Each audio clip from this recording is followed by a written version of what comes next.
What it is, what it do, you tune into the Jose Morales podcast. I'm your host, Jose Morales, and we're back in the ring, back in a solo episode. This episode, I'm gonna be by myself. I'm gonna be talking about a lot of things, my future plans, some things that I wanna do with boxing.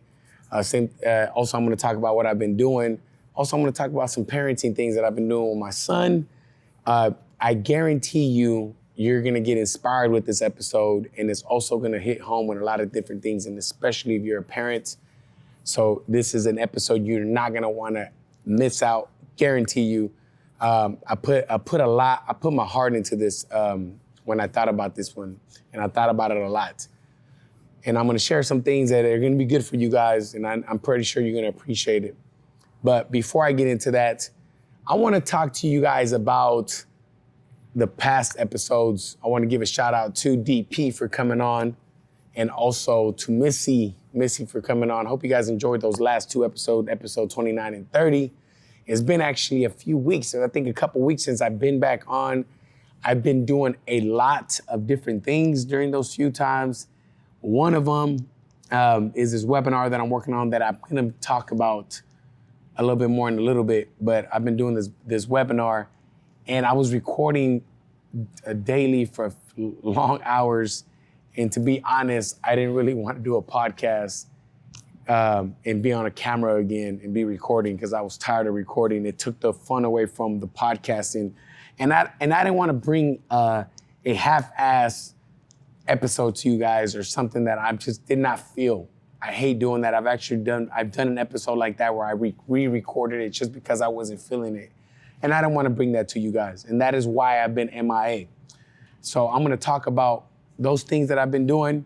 Also had a couple family events that popped off. First one is my cousin, which we grew up together. He was like my brother. My cousin Ulises Morales, he got married this past weekend. And him and Lily had a beautiful wedding. It's in a small town called San Juan Bautista. Is by Salinas. It's like 20 minutes out of Salinas, Monterey area. Beautiful town. It was in a Mission. Beautiful venue, beautiful wedding, beautiful families. I had a great time at the wedding. I enjoyed myself very much. So shout out to the newlyweds on their marriage. And then I also had my son compete his first boxing fight, which I'm gonna share in this episode how that went down and go over the details of the whole thing. But I also had a negative happen.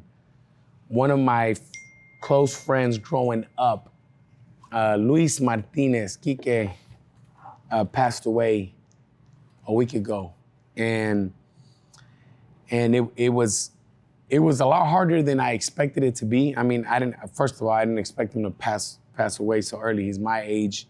He's actually a couple years older than me, young, very young. And when I found out, it just hit me out of nowhere. The reason why it was so hard to take that is because he was a boxer that I really looked up to when I started. When I started boxing, he had already been boxing a few years. He had a whole lot more experience than me. He already competed at a national level. He was competing at the highest level in boxing, in the amateur level. And for me, it was very inspiring. We trained together. I had the pleasure to be with him side by side. And just what he meant to me in my boxing career was huge. I don't think without him, I would have pushed as hard. And I don't think I would have wanted to be he gave me something to look to wanting to be. Like, I really wanted to be better than him. I really wanted to be like him. And just to know someone like him lost his life, and all the memories, just going to his house, running together, training together, going out together. We would go out clubbing, we would go out parties, we would hang out. We were real close during our teenage years. We grew apart in our adult years, not because, adult life happened, he had his kid, I had my kid, my wife, work, but I don't know, it just hit me a lot harder. So rest in peace to him. Shout out to his family, Andres, mom, everybody, his daughter, dad. I hope everybody is good. And just my prayers are with them. Just stay strong. And now I'm going to talk about my son. I'm going to talk about his journey. And I know you guys heard me talk about him in the past. If you guys follow me on Instagram, you've heard the whole situation of how he does not like boxing at all. I've put him in a lot of different situations with boxing just because I have a certain philosophy of why this is good for him.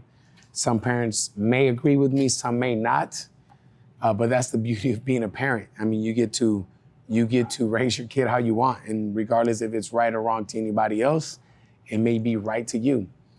I am gonna share with you what I think, and then from there, you guys can think, you can grab and whatever you think from there is good and apply it in your personal life.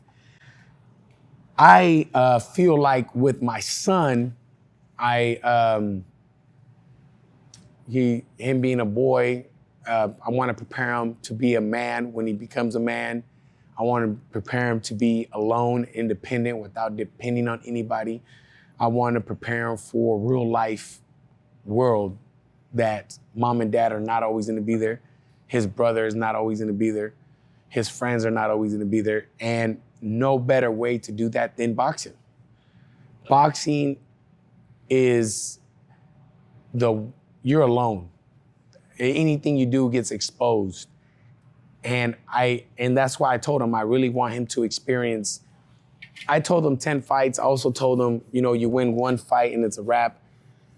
I think I'm going to stick with the 10 fights because I really want him to really soak it all in.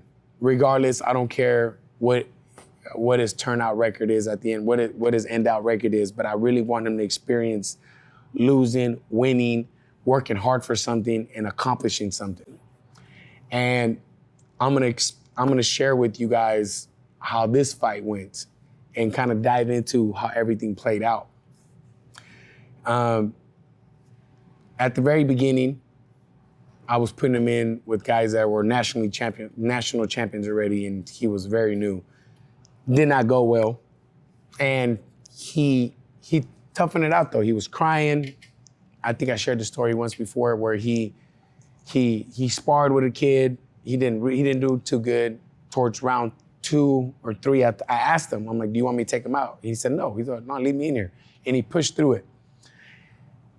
From there, we kind of kept working. And the way I handle this with him, I tell him, at home, I'm not going to push you to do something. At the gym, I can push you because I'm your coach at the gym. But at home, if you want to practice and you're going to do more, you need to do it because you want to do it. Dad is not going to wake you up and tell you to run and tell you to train. It needs to come from within you. You need to want to do it.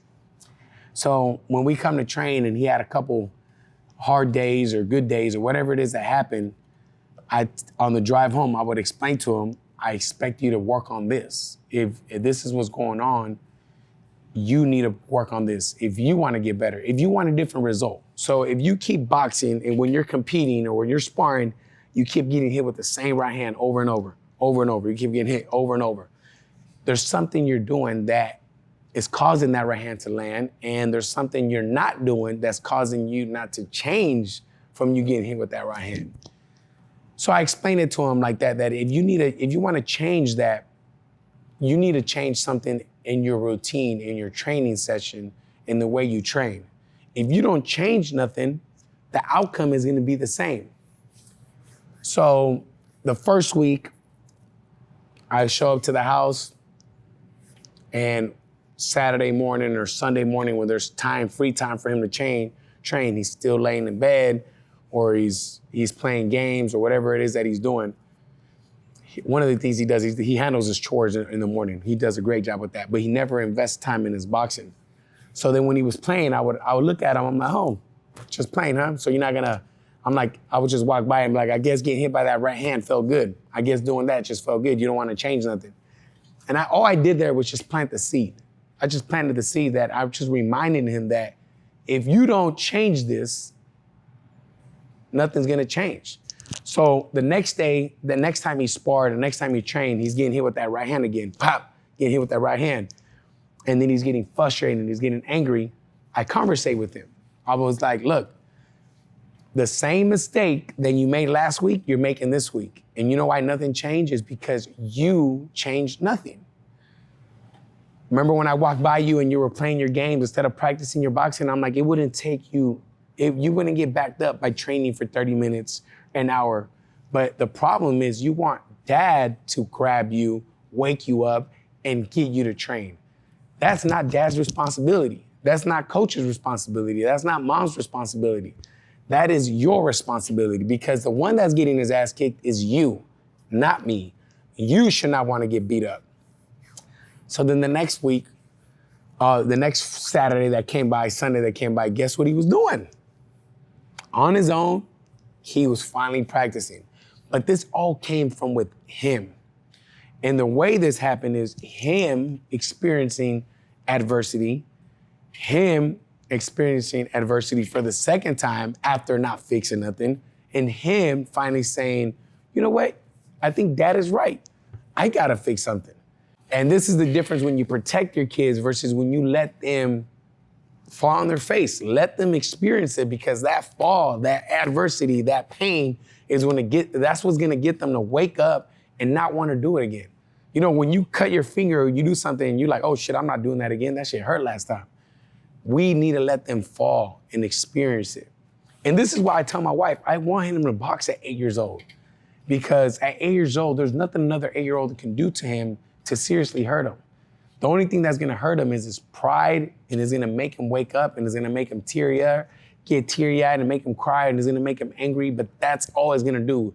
It's nothing that's gonna cause any serious injury where it's health-related.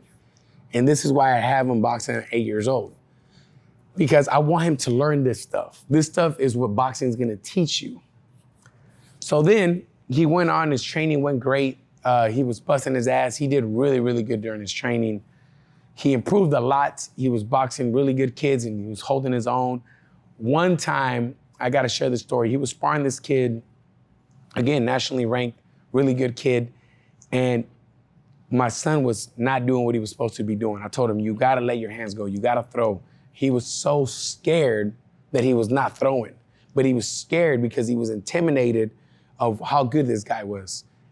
And he was intimidated about how fast and how strong and how quick and everything this guy was. I'm like, well, guess what's gonna make him stronger, faster, and hit harder? The fact that you're not doing nothing, you're not throwing.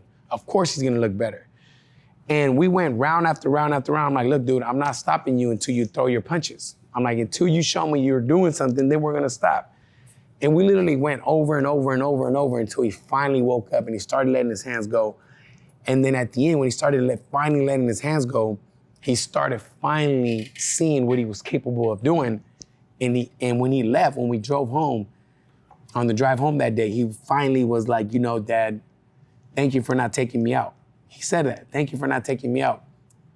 And it shocked me because it's an 8-year-old kid telling me that. You know, 8-year-old kid telling me, thank you for not taking him out. And I asked him why. He's like, because I really needed a push. Plain and simple. And these conversations we're having, I'm starting to get it like a little, okay. And come fight day, I gotta share the story. I promised him I will never bring it up again, but I gotta share it with you guys because I think it's a big, big, big, big bonus to all this. Those that follow me on Instagram, another thing that I do with my kids is I have them do chores, and his chores are simple. Make his bed, clean his little playroom,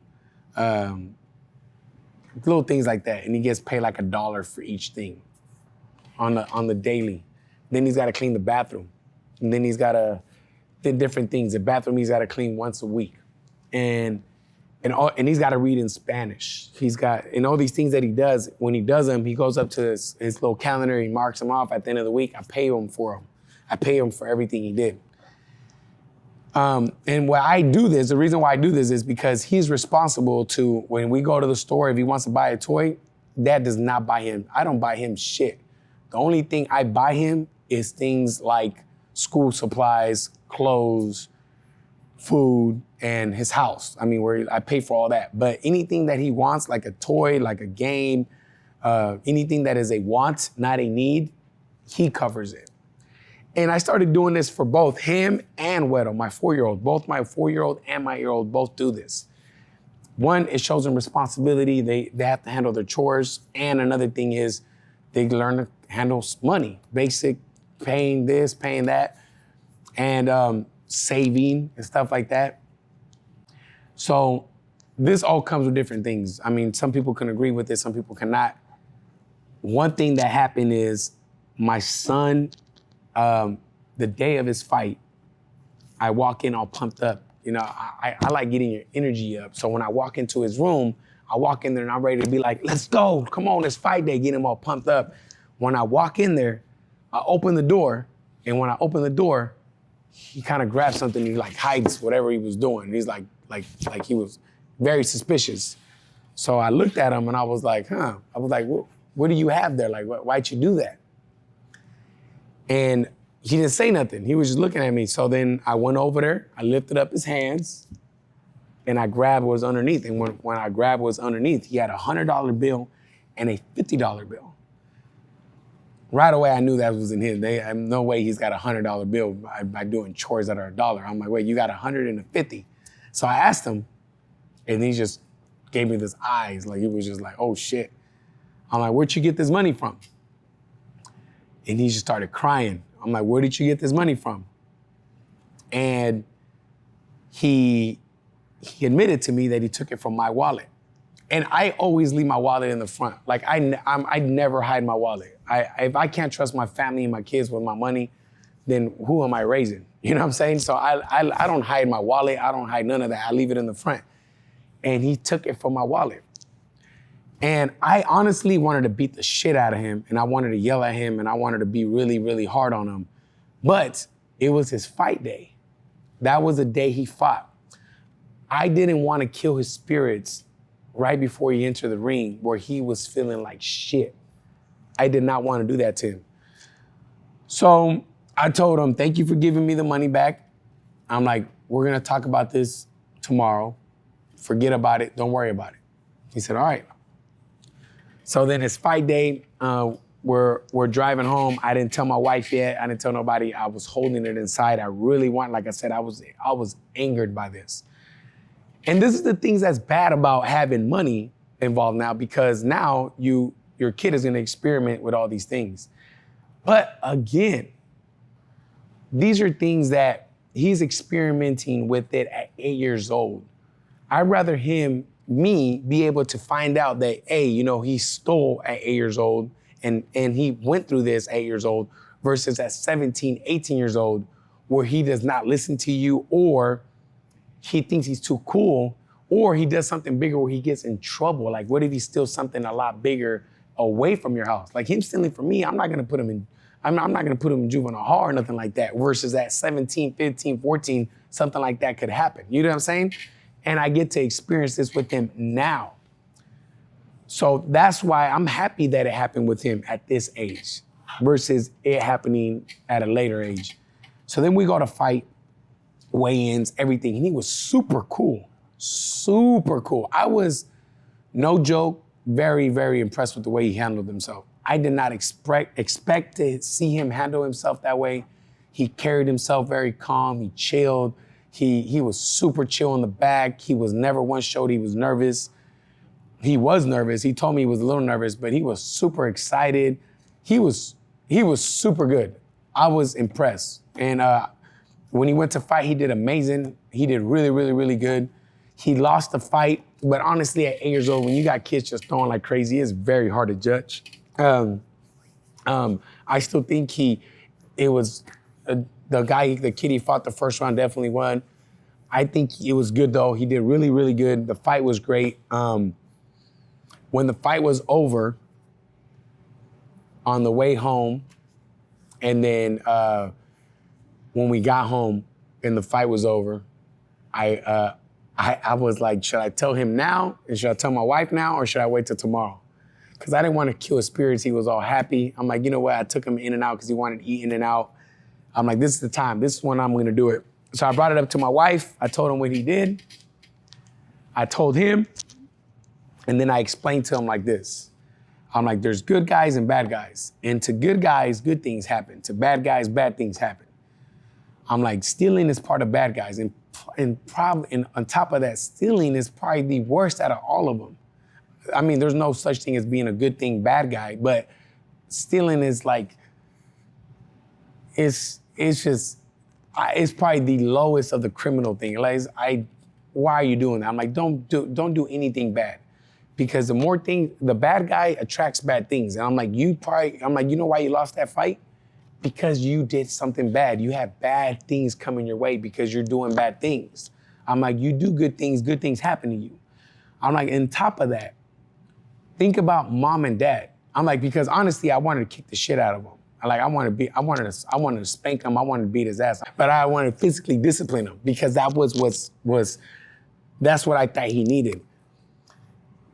At the end of all this, I'm so happy I handled this situation the way I did. I did not go that way. I did not discipline him. I talked to him and I had him feel the way I felt. I'm like, look, mom and dad, we do all these things for you every day. We take you here, we take you there. I'm like, I give you this money weekly. I'm like, I don't have to do that. I do that because I want you to learn this. I'm investing all this in you because I want you to be somebody when you're older. I'm like, we do this because we love you. I'm like, if you love us, every time something bad is crossing your mind, whether it's drugs, alcohol, or doing something bad, think about how bad you're gonna hurt mom and dad. How bad you're gonna hurt us. Because if you love us, you're not gonna do that because you're gonna hurt us. I'm like, if you really love mom and dad like you say you do, you won't do those things. And by this time, he's just crying. He's just crying. And you could tell he's crying with emotion. He's not crying because he's scared or he's not crying because he doesn't want to get in trouble. He's crying because he really feels the pain that he loves us. And then I told him, look, I'll never bring this up ever again. We'll never talk about this ever again. But you have to promise me that you will never do anything like that ever again. You never do that ever again, we'll forget about this forever. And he said, thank you. He said, yeah, I promise you, Dad, I'll never, ever again do that again. And I said, all right, thanks. We forgot about it. And that whole thing, like the whole story with that is, you have to remind your kids of who are they gonna hurt when they do things? Who are they gonna hurt? And also another thing that helps is who are they? Who they represent.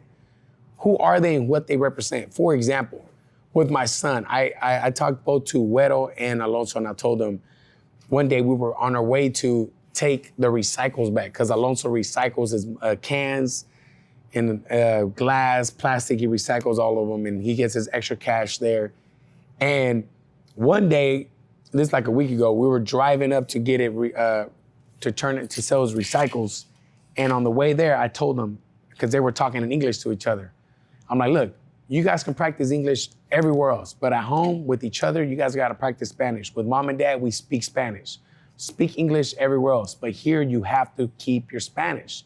And I told them, and I explained to them, I'm like, look, you cannot be Mexican and not speak Spanish. I'm like, imagine being American and not speaking English. What kind of American is that? Are you an Asian American? Like, what kind of fucking American doesn't speak English? I'm like, you can't be Mexican and forget who you are. If you're Mexican, you have to speak Spanish. That's our native tongue. And as soon as we get to the recycling place, it was two Mexican dudes running the thing. The first thing they say to them is, do these kids speak Spanish? Or are they like all the other kids that do not speak Spanish? He's like, because now all the Mexican kids don't want to speak Spanish. And instantly, I look at them, I'm like, what did I just tell you? And they were just like, I had them introduce themselves in Spanish and they were talking. And then when I left, I told them, this is very, very important. And there's a lot of reasons why it's important to me. And I'll give you a couple of them. The first one is, for me, speaking Spanish opened doors for me. Opened doors that I probably wouldn't have had if I didn't speak Spanish. And it helped me grow so much more. And it's two markets that I'm reaching versus just one. That's one. So financially and business-wise and life-wise is huge. Second one, and this just goes to everybody in general, not just Mexicans or Spanish speakers. If you do not know who you are and what you represent, your hustle does not match your lifestyle. Like, it's not gonna match. Your hustle is elevated when you know who you represent, where you come from. And what I did on the drive home, I put this song by Los Tigres del Norte. It's called La Jaula de Oro, which what that means is a golden cage. And the whole song talks about a guy bringing his family over from Mexico. He's been here, has been in Mexico. He's been in the US for 10 years. He lives here undocumented still. His kids no longer speak English to him. He can no longer go visit his home, which is Mexico, see his family and see that, because he's stuck here. He makes good money, he's living a good life, but he's stuck in a cage. The cage is a golden cage, it's a gold cage, but because it's a great lifestyle, great everything, but it's still a cage, you can't leave. And there's a part in that song where he talks to his kid and his kids talk to him in English. And he talks about how he can't even talk to his kids no more because his kids forgot the native tongue. And I played this song to my son and I played it to him in the car. I played him to, both of them were in the car. And Wedo was still too young to understand. So Wedo was just sitting there like, okay, I gotta speak Spanish. But my older one, the 8-year-old, I explained to him, I'm like, you have no idea how hard it is to get you here. Mom and dad almost died crossing the border to get here. Your grandmas brought us here when we were kids to be here for better life for us so that you can have all your toys, so you can get paid weekly, so you can have your own room, so you can go to a private school, so you can box, so you can do this. All these things are things that your grandparents didn't have. These are all things that they didn't able to have. And we did this to sacrifice to you. And we brought you here. And you can't come here and forget about all that. If you forget about all that, you're gonna forget the reason why you have to do something with your life. And as I'm explaining all this to him, he starts getting all teary-eyed and he's like, wow, Dad, I didn't know that. And he just said, yes, I will never forget where I come from and all that. And he just said, I love you. But again, it was a genuine emotion. And these are all things that I was able to communicate with him with emotion. And those that know sales and know anything is stories sell, facts tell. So I can discipline you, I can do different things like that. And that's only gonna get you to act out or get angry and create a tension between us. But if I get you to emotionally connect with me and know where I'm coming from and I know where you're coming from, we're gonna understand each other a lot more and you're gonna do things to not hurt one another. We're gonna do things to better each other because we love each other. And planting these seeds in your kids when they're young, when they're 4, when they're 8, go a long ways. And this is where I think we should all do is you gotta explain to your kids your struggles, your hustles, you have done and sacrifices you made for your kids and your parents made for you so that you can make this life for them that they now are living. And by doing that, I'm not gonna say that he's not gonna lose his Spanish because I don't know, he's still young. He probably will, he probably can, but maybe he won't because in the back of his head, he's gonna remember what I told him that day in the truck. Another thing, you guys are probably like, man, that's some deep ass shit you're telling your kids. Yes, but kids listen and learn through stories, songs. If you pay attention, kindergarten, your ABCs is a song, things on TV and everything, books they read, it's all a story. So when you share things through stories with them, like your story, your parents' story, and you pass things out in stories to them versus in discipline, in hitting them, they learn a whole lot more. Your point will get across. Now let's talk about the webinar. Kind of shift gears right quick. The webinar is the one I told you guys that I was working on, and this is why I haven't been doing the podcast.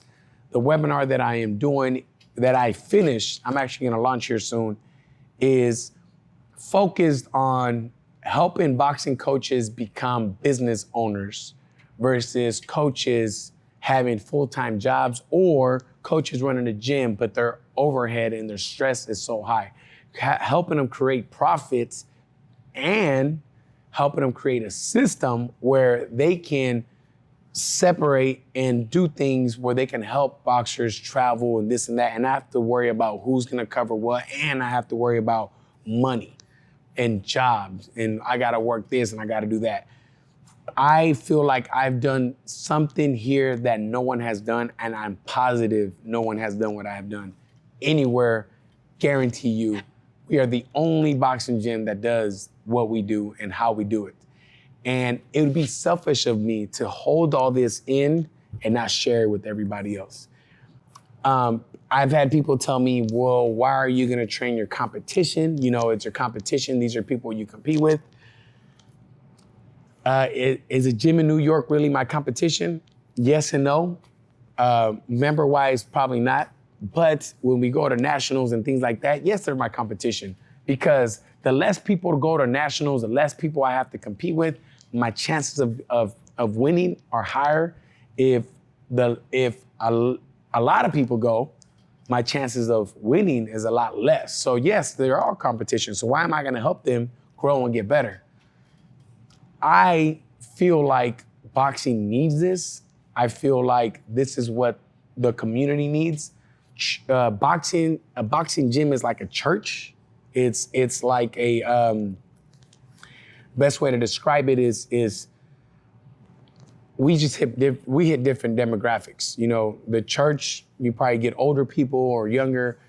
You're reaching people, athletes, people that want to lose weight, and you, in a way, you're kind of slowly guiding them into evolving and changing, not just physically, but mentally and spiritually. And I think we need more of this. We need a lot more of this in the world, not just in Roseville. And for me to be selfish and not share that, I feel like I'll be stealing from the world and not being able to provide that. And I want to be able to help them with that. And then, you know, you guys are gonna laugh at this. When I was a teenager, I think I was like 14 years old, and people found out that I boxed at school and stuff like that. And the way that I found out I was boxing, I always kept it myself. I never really told people I boxed because people act weird when they know you box. I'm talking about teenagers act weird when they find out you box. So I always kept it myself. My coach always said, don't tell nobody. I was on TV once, and my health teacher, freshman year, saw me on TV, and she told me in front of the whole class, oh, Jose, I didn't know you box. I saw you on TV. So then the whole fucking class knew. And then from there, more and more people found out I boxed at school. I had one person tell me, and it's weird how comments like this stick with me, and they always like just stick in my head, and I can never get them out. But this one stuck with me. I had someone tell me, why you wanna box? Boxing is corrupt, boxing is dying, UFC is taking over. And hearing those words that boxing is dying and that UFC is taking over always inspired me and motivated me. I always wanted to prove that boxing is not dying and boxing is not going over. And I think the point is proven already. I mean, boxing is great. I mean, it's doing great, but I know it can do so much better. And to me, I'm using that comment as extra fuel to want to even do it even more. I already have plenty of reasons to want to do it, but that just gives me an extra reason. And honestly, I think that's a good tip for you guys is grab things that will fuel you. Those things, those comments, little things like that, grab them. I don't know, whatever it may be. It may be a friend's conversation. It may be whatever, your parents, whatever. But you want to hold on to those things. So hard days or days that you feel lazy or you want to sleep in or you don't want to work towards your goal, you got to remember what they said to you. And that comment or whatever it is that they said to you, that should be the reason, or that should give you the extra punch to be like, man, fuck that. You know, I'm going to do it.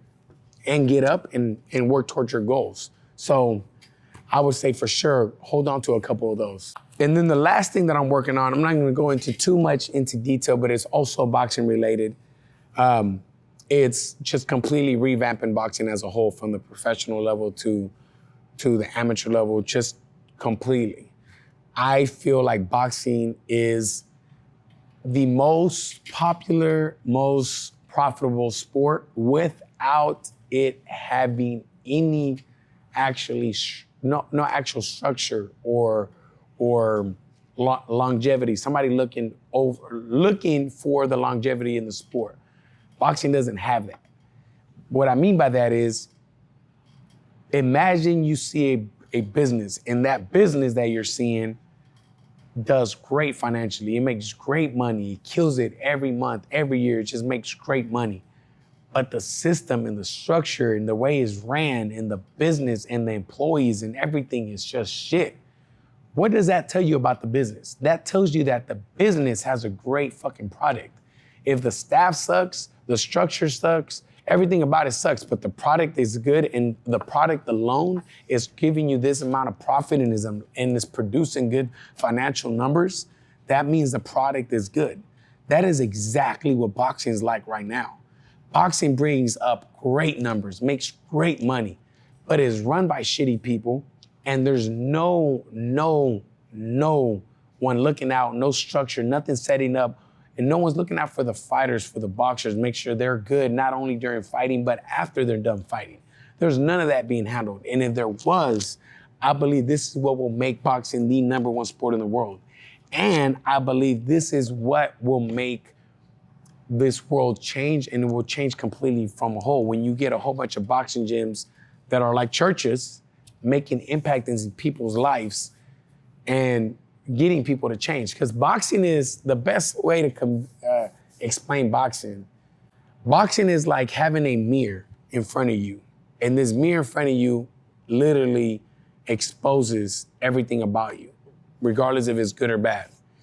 If you lack confidence, if you're overconfident, if you're athletic, if you're whatever it is that you have, all these characteristics in you, this mirror that you're looking at exposes it.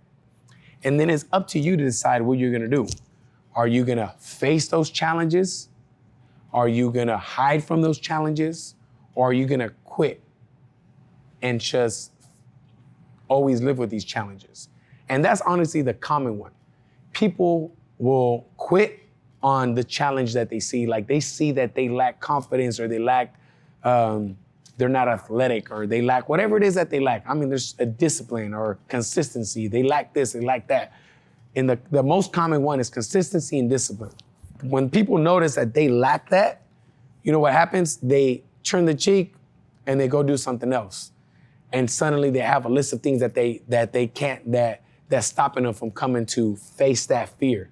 But they live with that fear for the rest of their life. Now that's always there. Only because you're not boxing no more doesn't mean you don't lack consistency and discipline no more. That discipline and consistency is still there, except you're not being forced to face it.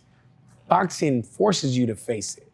And those that face it and fight it every day, those are the people that change, and those are the people that do something great outside of boxing and change their lives for the better, because they overcame and maybe learned to deal with it. Because there's some things you'll never overcome, but you have to learn to deal with them and know how to handle them when you get triggered and when you get this and that. And that's the beauty of boxing. It helps you face it. And that's why I feel like focusing on making boxing as a whole something where people are looking forward to doing. Basketball, NFL, NBA, and all this, kids look forward to doing it. Why? Because they watch TV, they see Curry on TV, they see the All-Star game, they see all this stuff that's cool. With boxing, they see that on TV, but it's the amount of people that do that is a lot less, because it's not as glamorized. It's just a fight, the way you walk out, but there's not the All-Star game, there's not the Hall of Fame, there's not this and that. There's not a community like the NBA where all the players hang out together and they go do this. It just looks a lot cooler, and there's nothing at school they can compete with. There's not there's a basketball team, there's not a boxing team. So it's a lot more lonely. If we were able to make boxing a lot more exciting for more people to do it, we will change and reach a whole lot more people.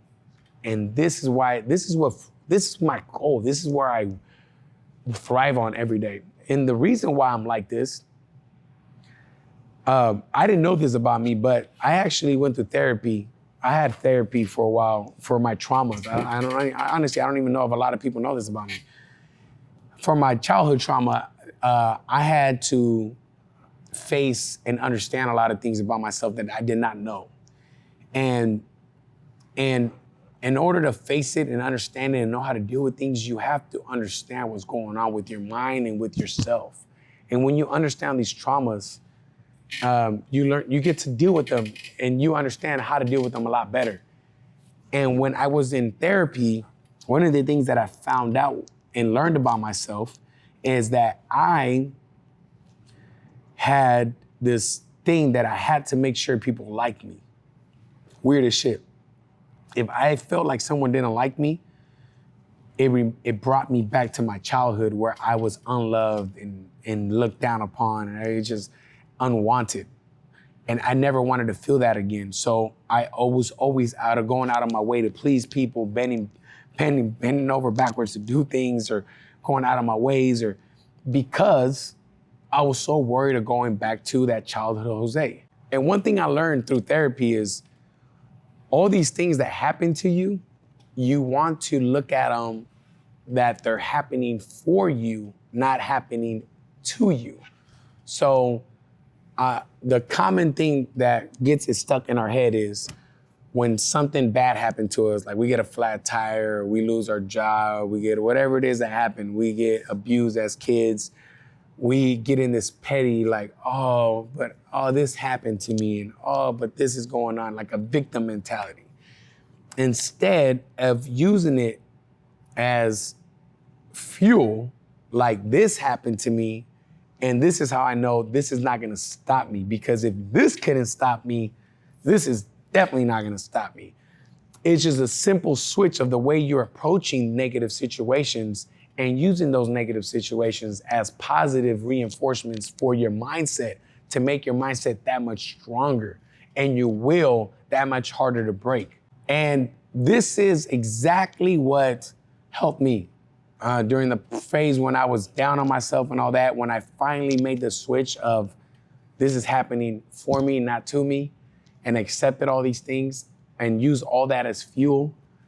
Being undocumented, being all this and all that, not having a dad and all this, I use all that as extra motivation for those days that I didn't want to get up. Hell no, I could get this shit done. Oh, hell yeah, I could do this. That ain't break me, I'm gonna do this. I'm gonna prove to people that undocumented people could do so much and we could do that. All that was extra fuel for me. And that is the lesson for this episode. If you gain anything from this, remember that anything that happens to you, it is for you, to help you, to motivate you, and to fuel you to accomplish things and go out there and kill your goals. This is it for this episode. I hope you guys enjoyed this episode. If you have any questions, any feedback, or anything like that, let me know. If you liked it or you know anyone that can gain from this, share this episode. I will see you guys next week. I hope you guys have a killer Monday, and I'm out.